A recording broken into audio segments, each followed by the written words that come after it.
Welcome to Positive Philter with your host, Philip Wilkerson, a podcast that focuses on friends, family, health, and career, with a little self-help along the way.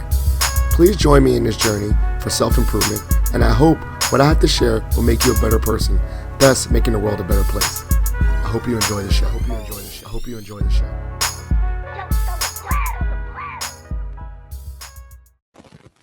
Hey, ladies and gentlemen, boys and girls, it's Philip Wilkerson back with another episode of Positive Philter.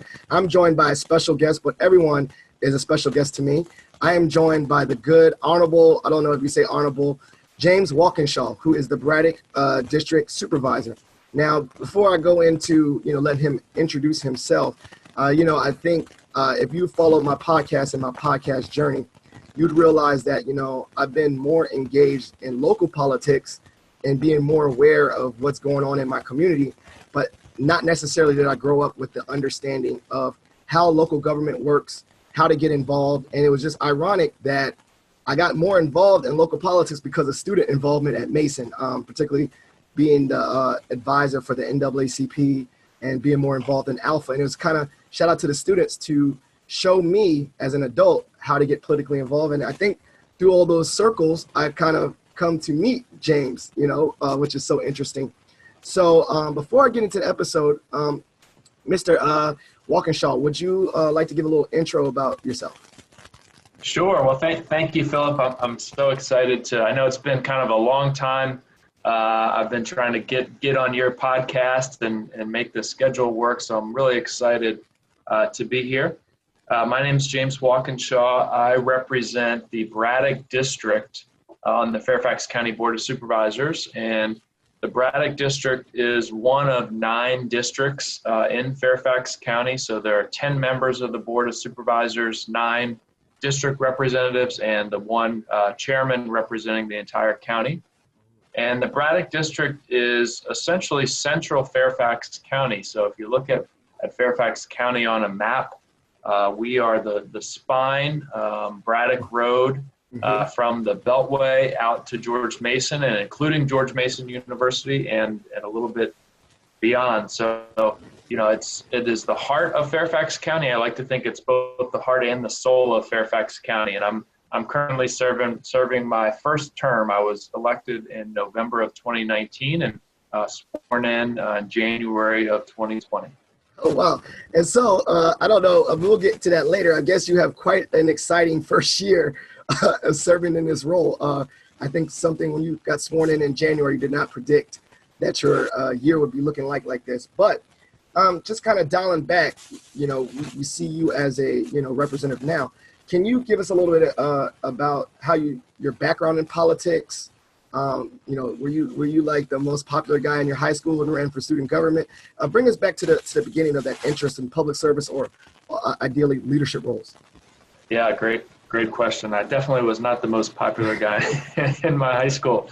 And interestingly, I never ran for student government. And I'm not quite sure why that is, but I never did. I grew up actually in Prince William County. My family on my mother's side has been here in Northern Virginia since the 1700s, actually. And then on my father's side, my grandparents came here like a lot of people because my grandfather worked for the federal government in the State Department. And I was born, when I was born, we lived here in Fairfax County.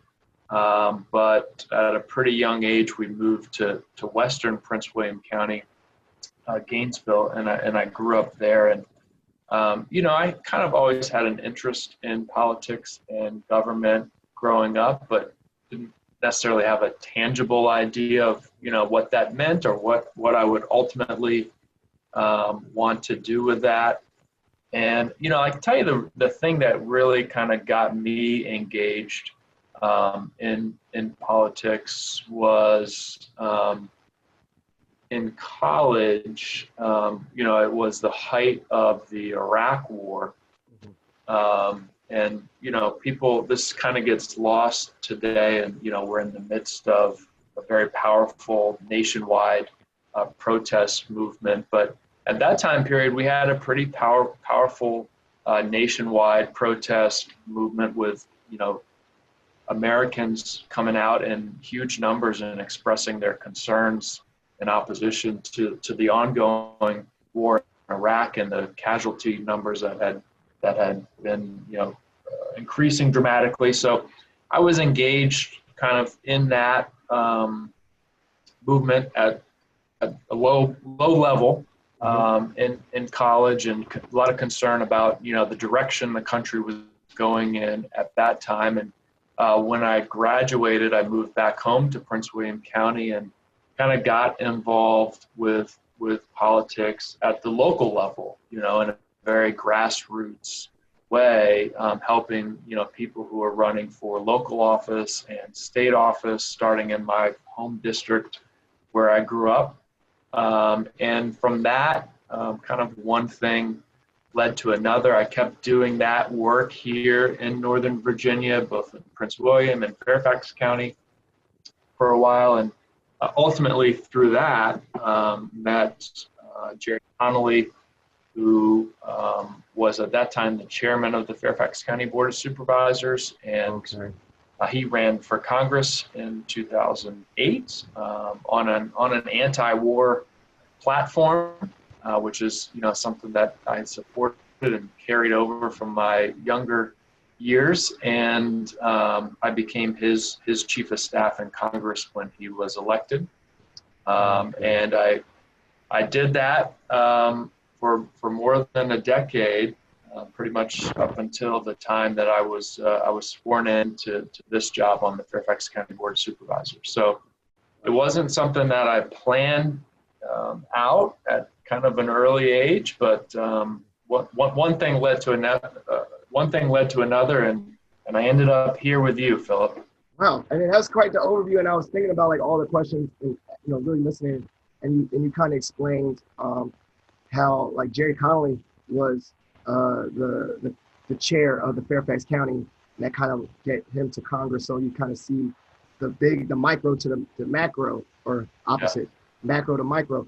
So let's also dial back, and you say, okay, I came home from college and I wanted to get involved in politics, and you said you started working on your district stuff. What was some of the things you did first? And additionally, how did you find those places? Like look on the internet or the newspaper clippings and say that they want people to go door to door. What was like one of the first early year things that you were doing? Yeah, great question. And this, I know this is a nonpartisan podcast, so the advice that I'll give could work for any political party, or either political party. I at the time kind of just looked up. I probably Googled the local Democratic Party, and I knew that there were elections coming up, and in Virginia we have elections every year. So there's always that opportunity to be engaged. So I really looked up my district where I lived and who was running, and researched them, and decided that this seems like something that's worth getting engaged in. That first campaign that I was involved in, we ended up losing pretty badly, but it was still a great opportunity and great learning experience, and way to kind of engage with and understand the community where you live. So that is one path. If you have that kind of more political mindset, whatever your party is, and I always encourage young people who tell me that they want to get involved in politics. I always recommend, if you can, to start locally and do it locally. Everyone wants to get involved in the presidential elections. And obviously, that's very important for a lot of reasons.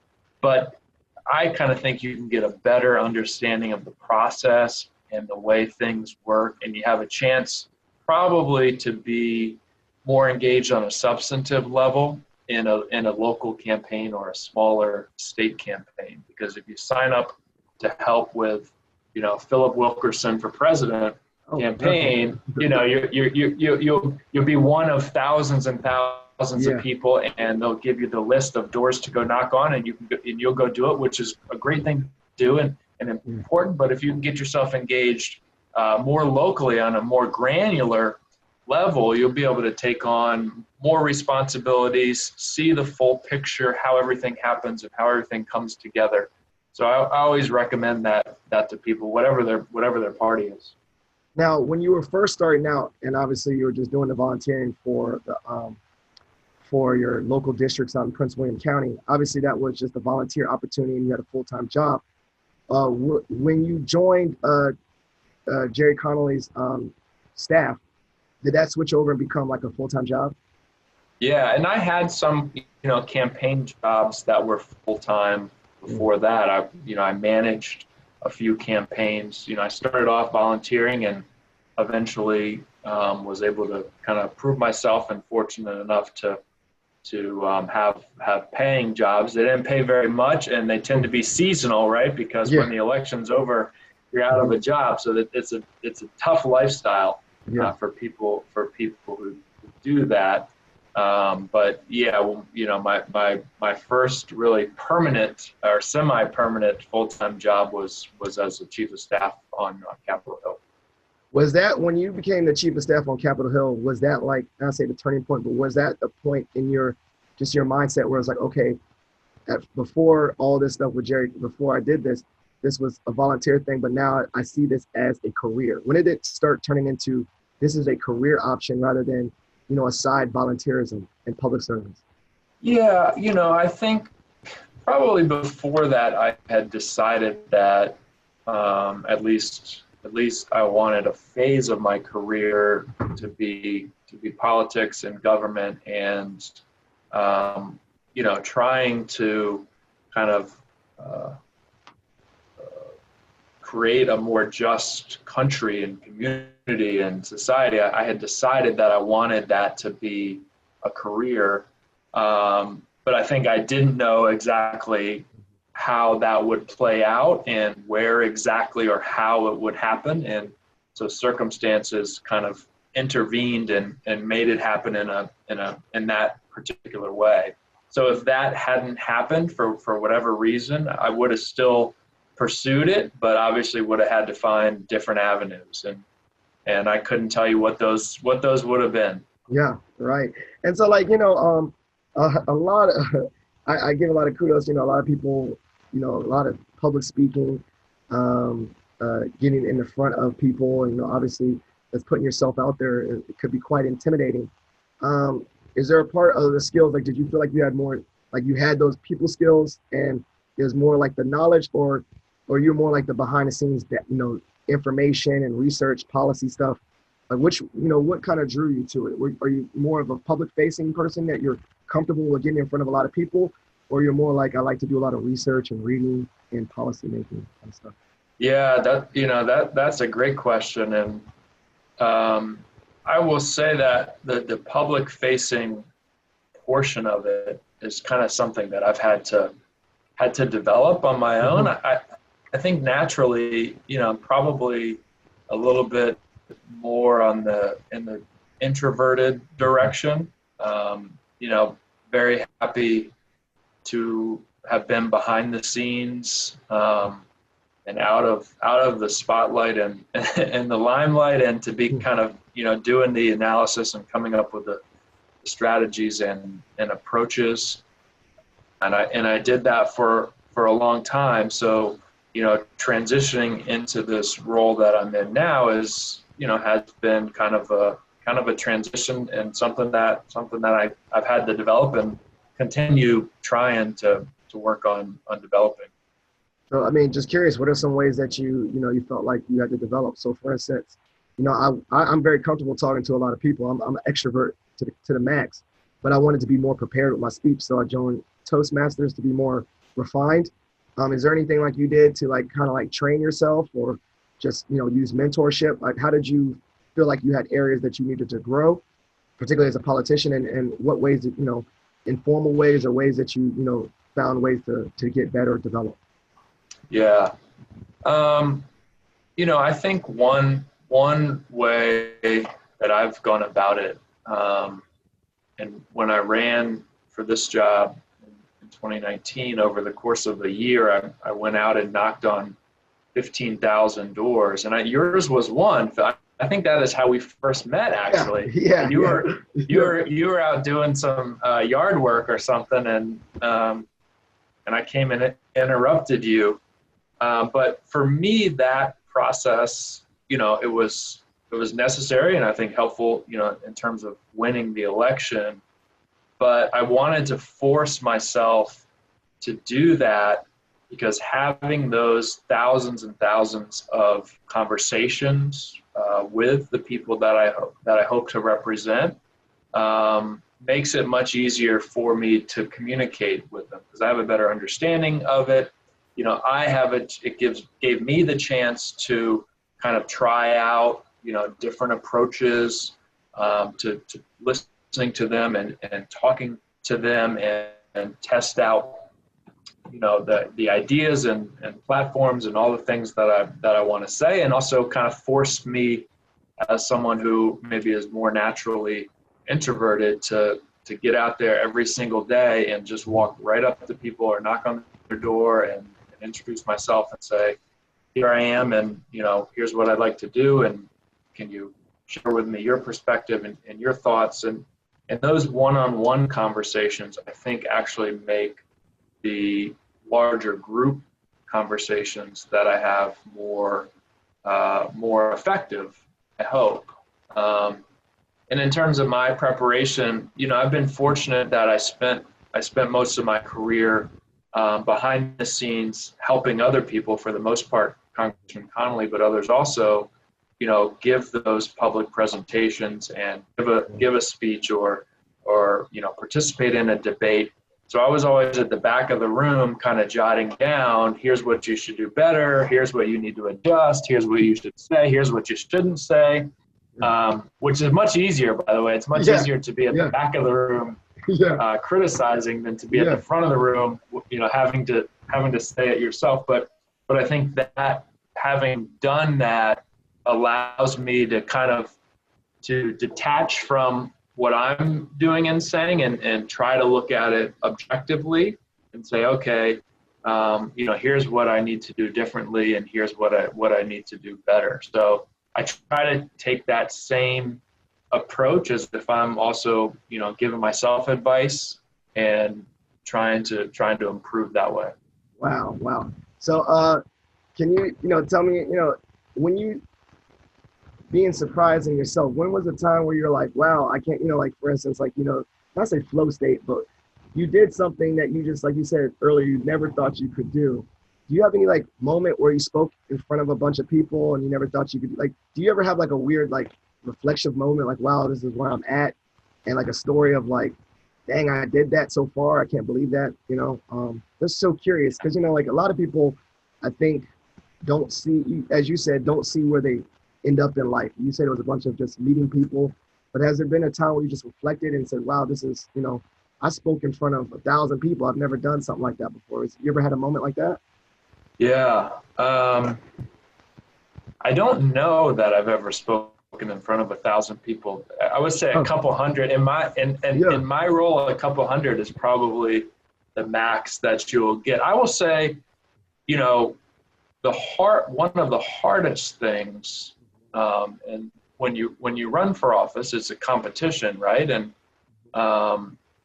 it is a different, when you have debates and other things like that, when you're with your opponent, that is kind of an added challenge. It's one thing to get up and give a speech or talk to a group on your own, right? Which is challenging and for people can be terrifying.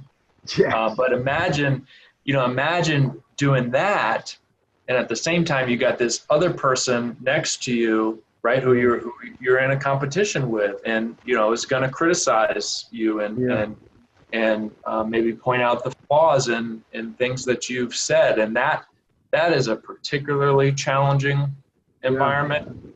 And I would say one of the things that you have to kind of be prepared for in that situation is to take a punch, right? Take a verbal, rhetorical punch. And, I think it was Mike Tyson.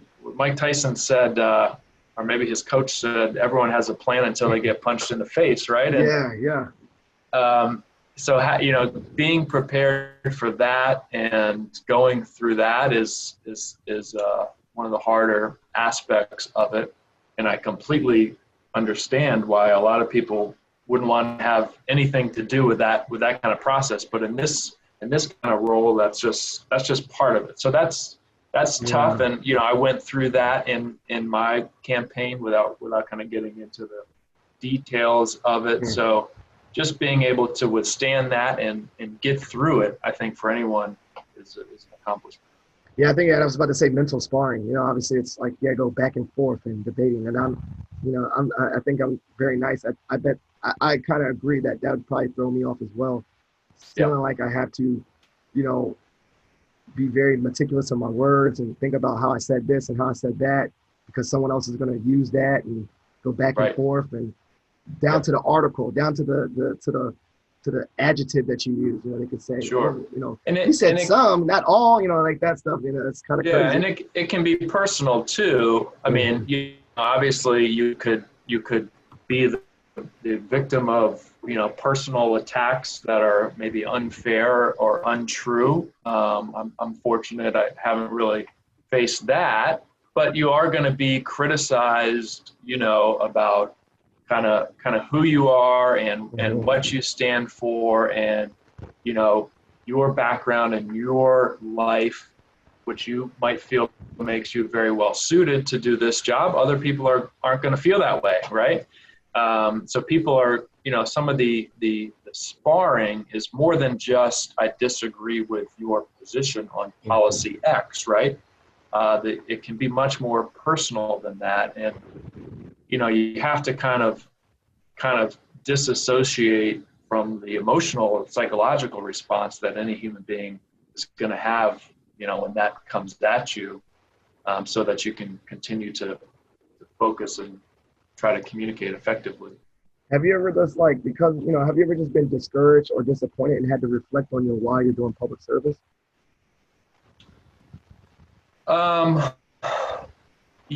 Yeah, sure. You know, I would say one of the things that you have to acknowledge is that, you know, progress is not linear. You know, so again, without getting into, you know, the partisan politics of it, I started working in Congress in 2009 when President Obama was sworn in, and, you know, Democrats controlled the House and Democrats controlled the Senate. And then in just 2 years after that, and, you know, we did all kinds of things that I felt like were great things, right? And then 2 years after that, you know, the Republicans have a huge victory in the election, and take over control of the House. So, you know, you have the ups and downs, and it's easy to get discouraged, but you kind of have to focus on the long game and, you know, recognize that there are going to be momentary disappointments. You know, they might last a moment or they might last 4 years, and you just got to kind of accept that progress will continue if enough people keep pushing for it, whatever your vision of that progress is. Well, that kind of leads into it, because then I guess you flipped it, doesn't it? So what keeps you motivated to continue to do this work? You know, you say that linear process, the long game. What motivates you to say, okay, you know, obviously with the ebbs and flows and victories and defeats of politics, what keeps you engaged and motivated to continue to do this work? Yeah, well, you know, for me, I mean, fundamentally, you know, I want to play just a small part in ending the world, and in this case, you know, our community here, in the direction of justice. And, you know, I have kind of a view of what that is that some people might agree with or disagree with, but I fundamentally think that government and politics can still be a venue for that, and helping us to come together to create a more just world. And related to that, and this is one of the reasons that I was particularly attracted to this job, which surprised some people, because I had been involved in politics at the national level. in Congress, which is a little bit different. But one of the things I think is really important for us as a country and as a society is restoring trust between individuals and institutions and government.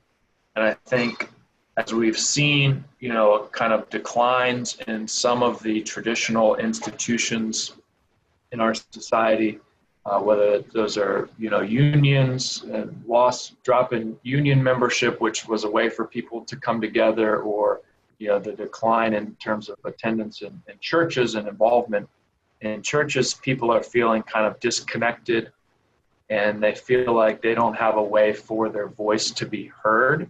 Mm-hmm. And that, creates all kinds of negative effects. And I want government, especially our local government here, to be a place where people can feel heard. And that doesn't mean, we're always going to agree with them or always take the approach that they want me to take, but they have a place where they can express their perspective and their views and be heard. And this job, allows me to try to do that because we're very close to people's day-to-day lives and what they're experiencing and what they're going through and what their frustrations are.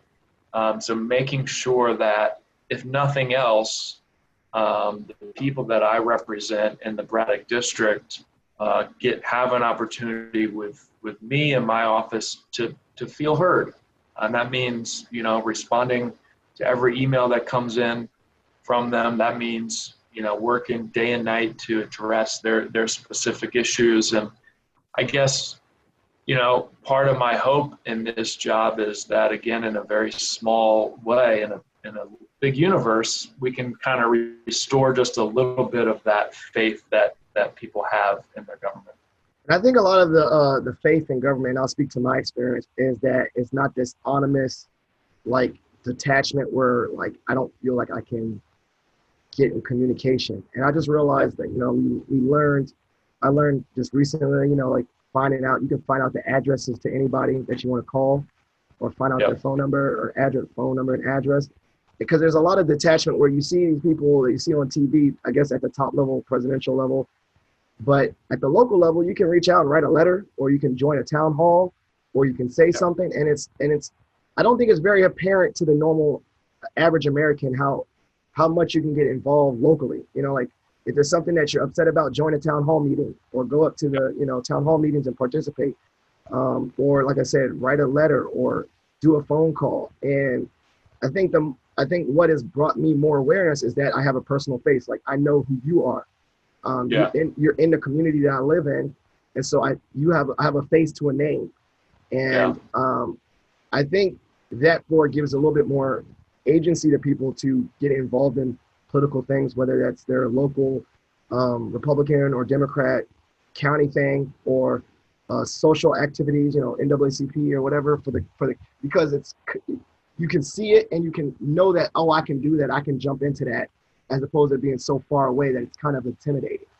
And I think that you do a great job of connecting to the community and making it seem like you're not behind the curtain like the Wizard of Oz.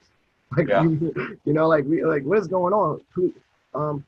And I just, like I said, I talk to a lot of my friends. I think a lot of people that I know that are very involved in politics, either one, they kind of just do it over time, or they just have models. Like, for instance, my friend Paul, who Paul Davis, his mom would bring him around.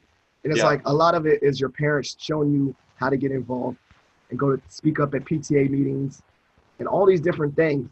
But I think that's the trust part of feeling heard, and also just knowing when to do it. And I think that we're hopefully, with social media and all these different things, I think more people, even though they say a lot of people are disengaged, I think a lot of people are going to start, this new generation coming up after me, particularly those students I was telling about, are starting to get more engaged and know about the town halls and the talking and the speaking and all that stuff.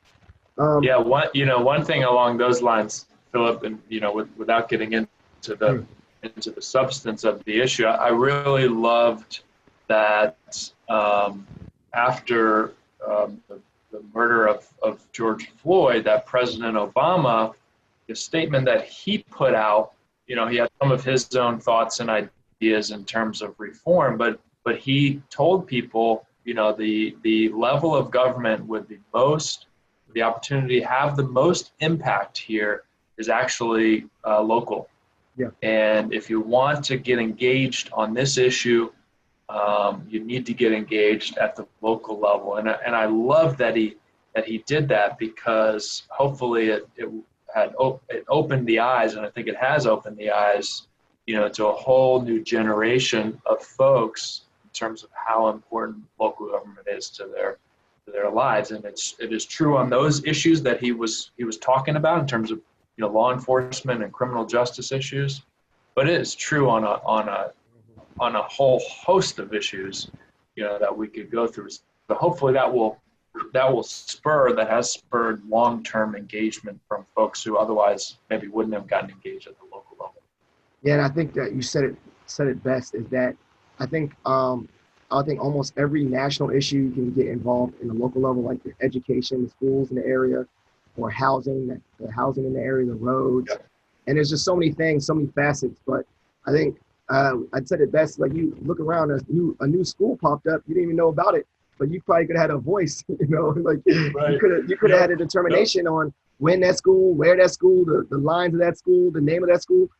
It's not just like some random person just popped it up. It was a whole process to it, a whole bunch of meetings. And I think in some of those meetings, obviously some decision makers made the decisions, but they still solicited opinions from the community before they made those decisions. It's like, it's just crazy, because I think a lot of people just like go through their normal lives and say, oh, there's a new school, but no thought about, could I have had some kind of input on that? And I believe the answer is yes, you did.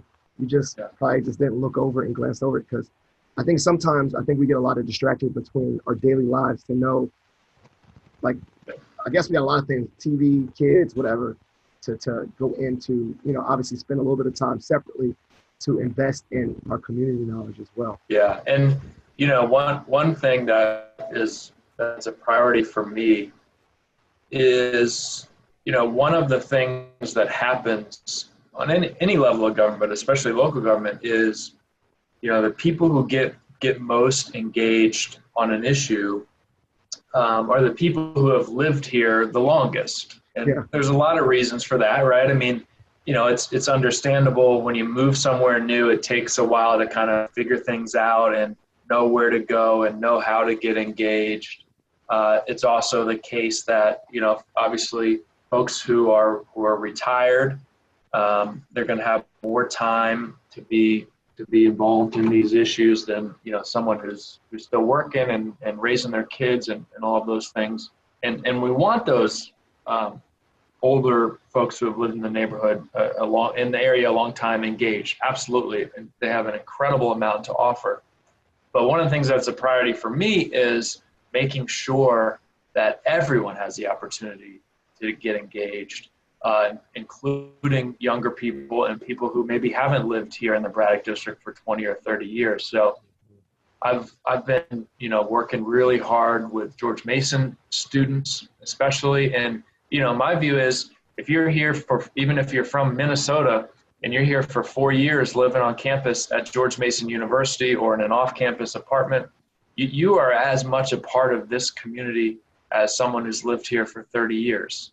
This is your home or one of your homes for now, and you have a right to be engaged in the process and in decision making. So, I've appointed several George Mason students, to local boards and commissions, and I just want to make sure that voice of younger people is part of the process also. And that's hard. It's hard to do that for all the reasons I laid out in the beginning, but I think it's really important to our success.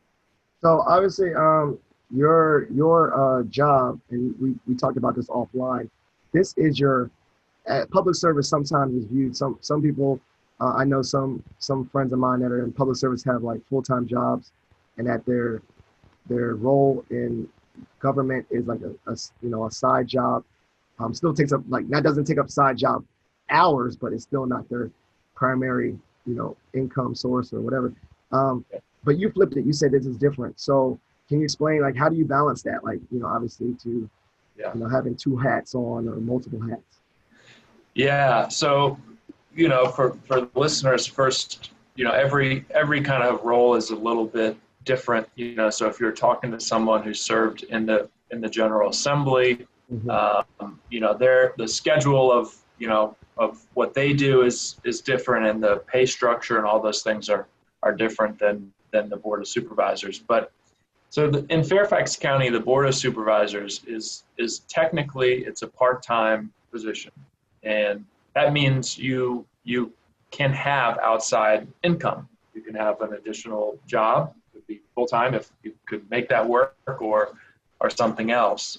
The reality is, it's such a big county and such a large government. We have a $6 billion annual budget that we oversee. So, it's a huge responsibility. And the reality is that the time commitment is the equivalent of a full-time job, plus something. So I would say, you have some members of the Board of Supervisors who do this as their, sole kind of full-time job. You have some who maybe are retired from other careers, who can take it on. And then you have some of us who kind of try to balance this with something else. And I'm in that category, although, COVID and the current circumstances have made it hard. So this job is my primary focus and time commitment. And I do a little bit of consulting kind of on the side. I still do some work with Congressman Connolly in terms of trying to help him politically in his campaigns on the side. But I really haven't had much time to devote to any of that this year, especially with everything I'm dealing with. But yeah, go ahead, Philip. No, I was about to say, so you spoke about it a little bit, like how has COVID really affected your goals for the year? So like, obviously you came in here January, ripping and running January. I think you about had 2 solid months before we started locking things down in March. Yeah. So like, take us through that experience, like, like the 2 months you had and then the switch to remote life. Yeah. Yeah, it's been, when you get into something like this that you're going to have things that are unexpected. I think I hope I got the Mike Tyson quote right. I'll have to double check that in the show notes or something, but I'll quote Lincoln now. And I think Lincoln said something along the lines of, I don't control events control me. And he obviously had more significant events going on than I do, but it's true in government that, you can set out your agenda and you can say, I'm going to do X, Y, and Z, and here's my 10-point plan to do it.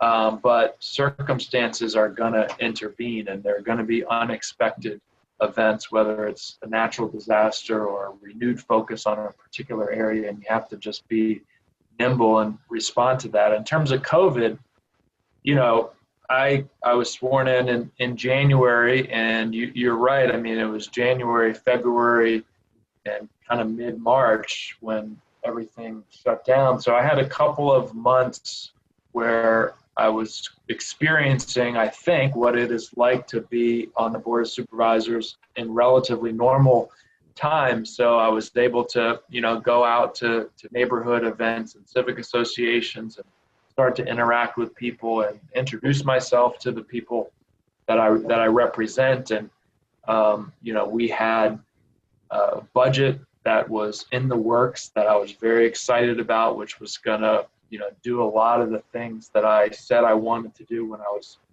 campaigning. And pretty quickly, all that stopped, and we were consumed with the COVID response and how we were going to deal with it. And I'll say, on the one hand, I'm sad about the fact that it has limited in-person interaction, because, for me in this job, I just think that is really important, that I'm out there and people have the chance, to walk right up to me or tell me in a meeting, I like what you're doing, or I don't like what you're doing. That's a really important intangible element of it for me, and that hasn't happened, obviously. On the other hand, it's an opportunity in that people are more focused, have been more focused on what we're doing at the local level, right? So, the open rates on the emails that we send out are much higher than they otherwise would have been. And, people have a lot more questions. So it's created this engagement in local government that I think is healthy. And hopefully, people, I have tried to kind of accomplish what we talked about earlier, which is, making people feel like they have an opportunity in the venue to be heard. And there have been a lot of things that they want to be heard on, right? From decisions around the schools to when we close the parks to when we open the parks, all of those things. And, I've had dozens and dozens of virtual community meetings, and I obviously still prefer the in-person approach because I think there's a lot of benefit. But one thing I've noticed is the virtual meetings that I've had, with civic associations and neighborhoods, and we have a big one coming up next week on the Braddock Road project. You get more people participating virtually than we would have had in person. Yeah, sure. They can do it from the comfort of their own home. They don't have to get in the car. It's easier. It's maybe less intimidating. So that's, that has kind of stuck with me and suggests to me that even when we can get back to the in-person stuff, giving people that virtual option is really valuable because we can hear from a broader perspective. I mentioned younger people that I represent, so if you're a parent in the Braddock District and you want to participate in a community meeting, it's going to be much easier for you to do it virtually from your living room after you put the kids to bed than it would be to put the kids to bed, get in the car, drive to the community center and sit through the meeting for a couple hours and then not get home until 10 o'clock at night. I mean, so it has created, I hope, some lessons and opportunities that we can utilize moving forward. So I have just one more question, so you kind of spoke to it. What are some ways right now that local people can get a start or get involved? And maybe make it, if you want to make it applicable to the realistic COVID ways to get involved, or just any way to get in, Yeah, well, I'll say, a couple things. One, I focused mostly on government, but I mentioned kind of the national and maybe international challenge that we have in terms of people feeling disconnected and some of the traditional institutions that would bring people together declining. I think one area that is still really valuable is for people to get involved directly in their own neighborhood. And we're fortunate here in the Braddock District to have a lot of really strong and active and engaged neighborhoods, whether those are civic associations or HOAs or other community groups and civic groups.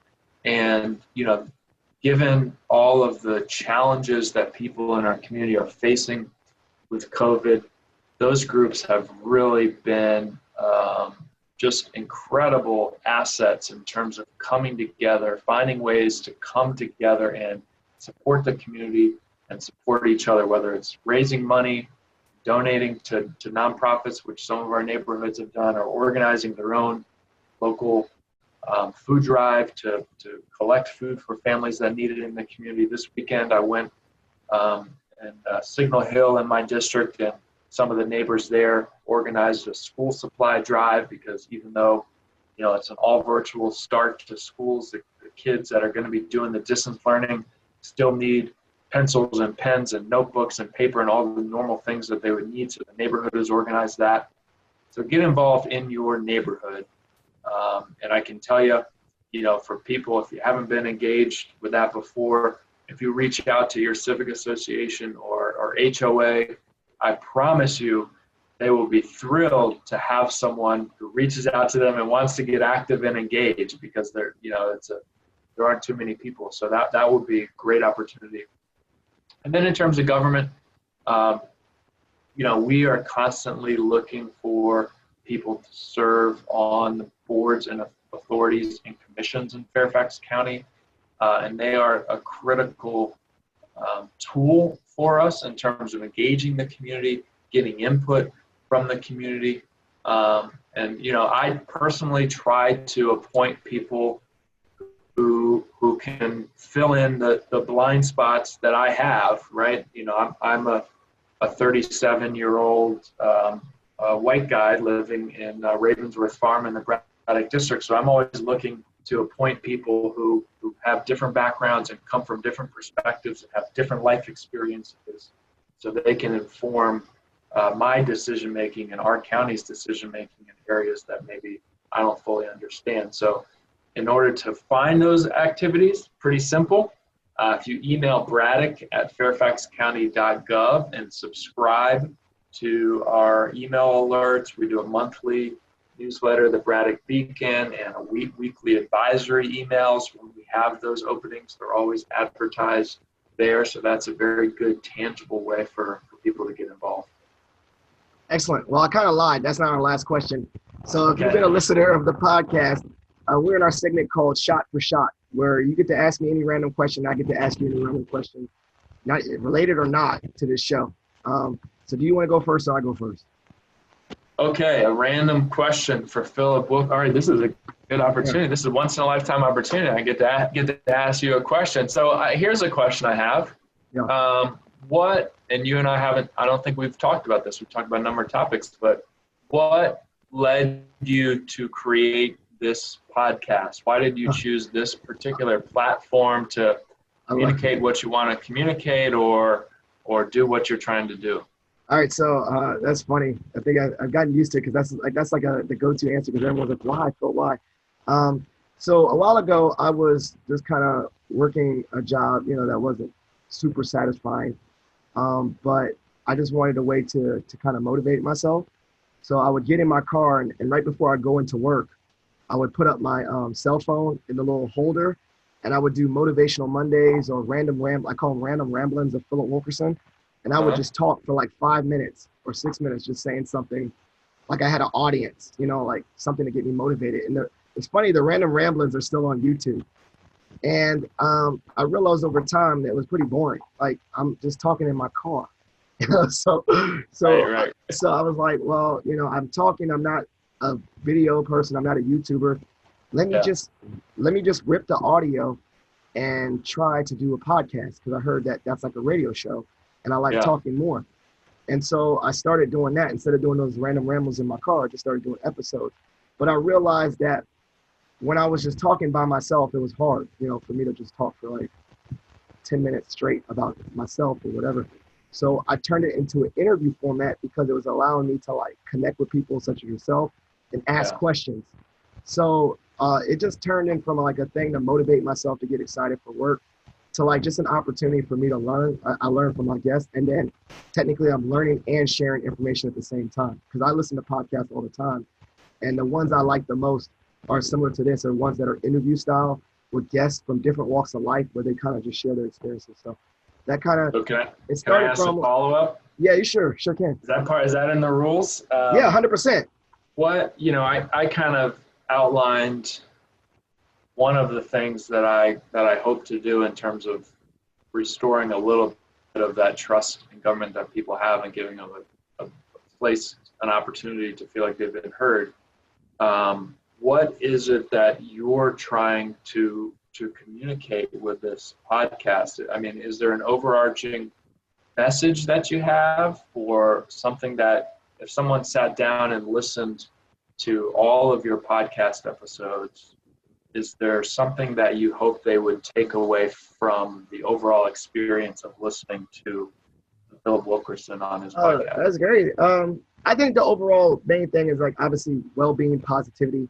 But I know from our connection, just talking right now, we didn't say a lot of how do you take care of yourself, well-being. So it's almost like for my episodes, particularly, I want to humanize everybody, right? Like I wanted your experience as a local government official to say like, yes, he's a normal person just like everyone else. And I try to do that with all my guests, is humanize all of them to realize that like certain places, like for you in your career, you started somewhere, but everyone can do that. Not like, and I think that's just kind of like, if it was overarching, I think it's more just like, I like to learn from people through these conversations that show that like, one is we're all connected as human beings. And two is that even people that we look up to, or people that, I have a wide range of guests. I have people from my dad who I look up to like my wife, to like you, to like Decker, who was the director of, of the Greater Good Science Center, like people, like different ranges of people. And I just want to show that like, we're all have obstacles, we all have trials and tribulations, but like you can all do these things if you just learn and ask questions, learn from your experience. So I think if someone listened to my episode and say, yo, these guests are all over the place, but they can also say, wow, like I was always interested in politics, I listened to this episode with James Walkinshaw, I can do that. Or I'm interested in studying well-being, I can do that. Or I'm interested in being a dad, I learned some tips from this guy that was a dad. So I think that's kind of the overall overarching like kind of unifier of all my podcasts, because I want the listeners, if they want to jump in and not have to listen all the way through, but they listen to the ones that particularly touch their subject area, that they felt like they got a little bit of knowledge out of that particular topic, that topic with that person's experience, whoever across the board. So that's kind of, and people could jump in. I'm not really saying that someone has to like follow it all the through, like jump into the topics that you think, like I have one from someone that's starting their small business. If you want to start a small business, maybe that's the episode you should listen to. So I try to just meet people from all over the world, different walks of life, and maybe people can jump in and attach, what they want to learn from that individual guest. Well, I need to listen to the one with tips on being a dad, because I got a couple. I'll send it to you like separately right. as a link. I got one from my dad. I got a bunch of like, my dad giving me advice that was pretty cool, and other dads, and my father-in-law. So it's like, yeah, for sure. I learn a lot from just listening to people. So I got my question for you. Okay. Obviously you're working very hard, I know, but work stops, whatever. Is there any particular movies or shows that, you've gotten into during COVID? Do you actually watch TV at all? Or if you say, no, I don't watch TV, how about books? So anything like that, something that you're doing it for pleasure, not for work, just to, to entertain yourself. Well, no, I won't be that guy who says, no, I never watch TV and, all I do is read Shakespeare all day. I'll say in terms of TV, one that most I'm sure of your listeners will know is The Wire, and I've started kind of rewatching The Wire. Obviously, I've watched it all 6 seasons years ago, but I've started when I have little bits of time here, rewatching a few of my favorite episodes and seasons, and getting back into it. And I honestly think, obviously Sopranos is up there, but I don't know that there's a better TV series ever created than The Wire. And, for people who are interested in, politics and police issues and all there's just so much there, and it's a great show with great characters. One that maybe people haven't heard of that my wife and I just finished is called Stateless.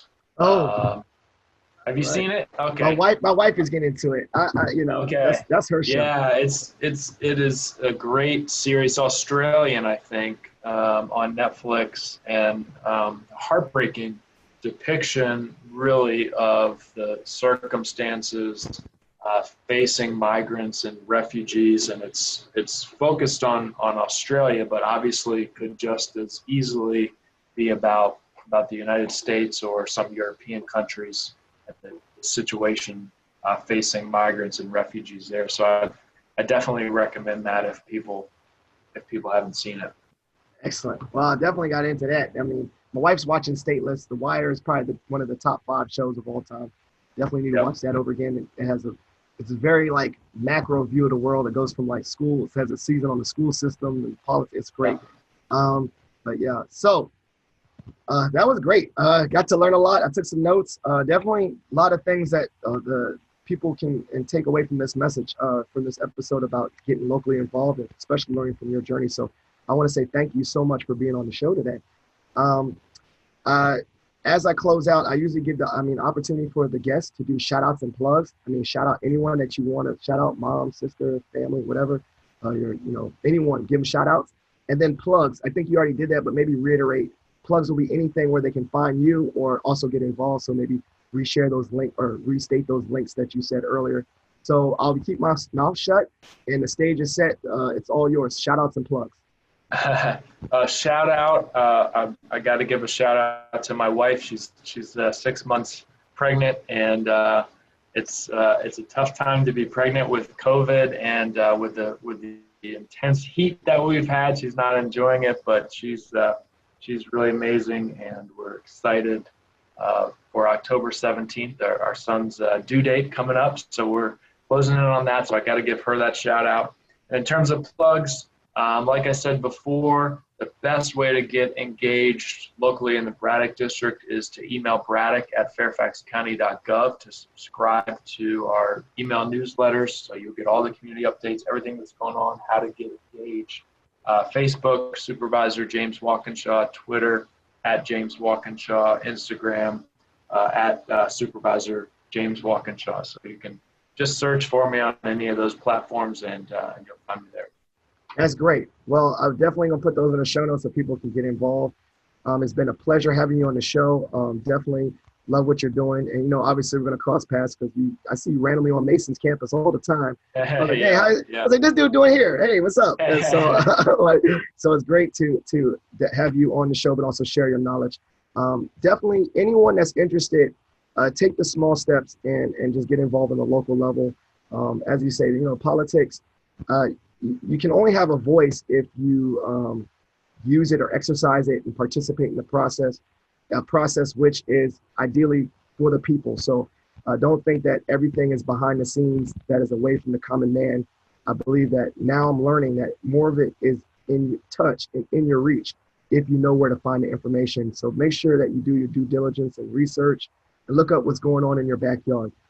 James, it's been a great pleasure having you on the show. Anyone that's interested, please like, subscribe, and share this episode with your family and friends. If you have any questions for the podcast, please follow Positive Philter on all those platforms, Twitter, Instagram, and Facebook. And if you want to leave a voicemail for the podcast, it's 571-336-6560. That's the podcast hotline. It's 571-336-6560. So anything, thank you so much, James. It's been great, and have a great day. Thank you, Philip. I really enjoyed it. Thank you for listening to Positive Philter, a podcast that focuses on family, friends, career, with a little self-help along the way. If you enjoyed this podcast, please share it with your family and friends, and like the Facebook page, Spreading Positivity of Movement. Thanks for listening.